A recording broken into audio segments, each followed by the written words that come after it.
बिस्मिल्लाहिर्रहमानिर्रहीम। अस्सलाम वालेकुम नाज़रीन। दज्जाल से पहले दुनिया की हालत। हज़रत अनस बिन मालिक रज़ी अल्लाह ताला अन्हु से रवायत है, रसूलुल्लाह सल्लल्लाहु अलैहि वसल्लम ने इरशाद फरमाया, दज्जाल के खरूज से पहले चंद साल धोखा फ़रेब के होंगे। सच्चे को झूठा बनाया जाएगा और झूठे को सच्चा बनाया जाएगा।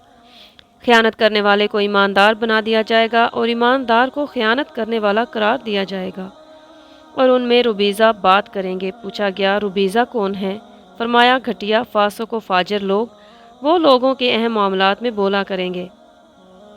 एक और हदीस है, हज़रत उमैर रज़ी अल्लाह ताला अन्हु इब्ने हानी से रवायत है, फरमाते हैं, रसूलुल्लाह सल्लल्लाहु अलैहि वसल्लम ने फरमाया, जब लोग दो खैमों जमातों में तकसीम हो जाएंगे, एक अहले ईमान का खैमा जिसमें बिल्कुल नफाक नहीं होगा, दूसरा मुनाफिकीन का खैमा जिसमें बिल्कुल ईमान नहीं होगा, तो इन दोनों इकट्ठे हो जाएंगे, यानी अहले ईमान एक तरफ और मुनाफिकीन एक तरफ।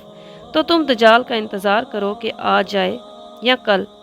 ये वो वक्त है जिसमें हर फर्द, हर तंजीम को, हर जमात इसी जानिब झुकती जाएगी जिसके साथ उसको अकीदत और मोहब्बत होगी।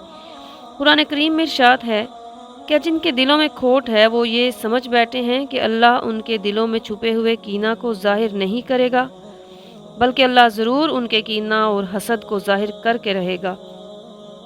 हज़रत अब्दुल्ला बिन उमर रज़ी अल्लाह ताला अन्हु ने फरमाया, मैं हतीम में हज़रत हुज़ैफ़ा रज़ी अल्लाह ताला अन्हा के साथ था। उन्होंने हदीस ज़िक्र की, फिर फरमाया, इस्लाम की कड़ियों को एक एक करके तोड़ा जाएगा और गुमराह करने वाले कायदीन होंगे और उसके बाद 3 दज्जाल निकलेंगे। मैंने पूछा, ए अबू अब्दुल्ला, आप ये जो कह रहे हैं, क्या आपने ये नबी करीम सल्लल्लाहु अलैहि वसल्लम से सुना है? उन्होंने जवाब दिया, जी हाँ, ये मैंने हजूर सल्लल्लाहु अलैहि वसल्लम से सुना है और मैंने नबी करीम सल्लल्लाहु अलैहि वसल्लम को ये फरमाते हुए सुना कि दज्जाल अस्फ़हान की यहूदिया नामी बस्ती से ज़ाहिर होगा।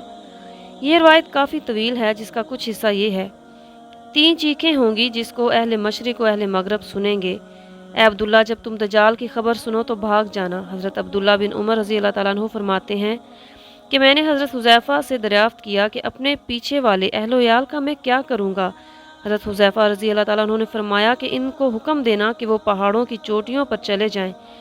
हज़रत अब्दुल्ला रज़ी अल्लाह ताला अन्हु फरमाते हैं कि मैंने पूछा, अगर वो घर वाले सब कुछ छोड़कर ना जा सकें? फरमाया, उनको हुक्म करना कि वो हमेशा घरों में ही रहें। हज़रत अब्दुल्ला इब्ने उमर रज़ी अल्लाह ताला अन्हु फरमाते हैं, मैंने कहा कि अगर वो ये भी ना कर सके तो फिर? हज़रत हुज़ैफ़ा रज़ी अल्लाह ताला अन्हु ने फरमाया कि ए इब्ने उमर, खौफ, फितना, फसाद और लूट मार का ज़माना है।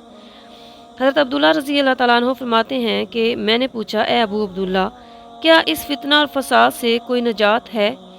हज़रत हुज़ैफ़ा रज़ी अल्लाह ताला अन्हु ने फरमाया, क्यों नहीं, कोई ऐसा फितना और फसाद नहीं जिससे निजात ना हो। दज्जाल का हुलिया और दज्जाल के फितने के बारे में इंशाल्लाह मालूमात शेयर की जाएंगी। शुक्रिया। प्लीज़ मेरी अगली वीडियो देखने के लिए मेरे चैनल को सब्सक्राइब कर दें। Thank you.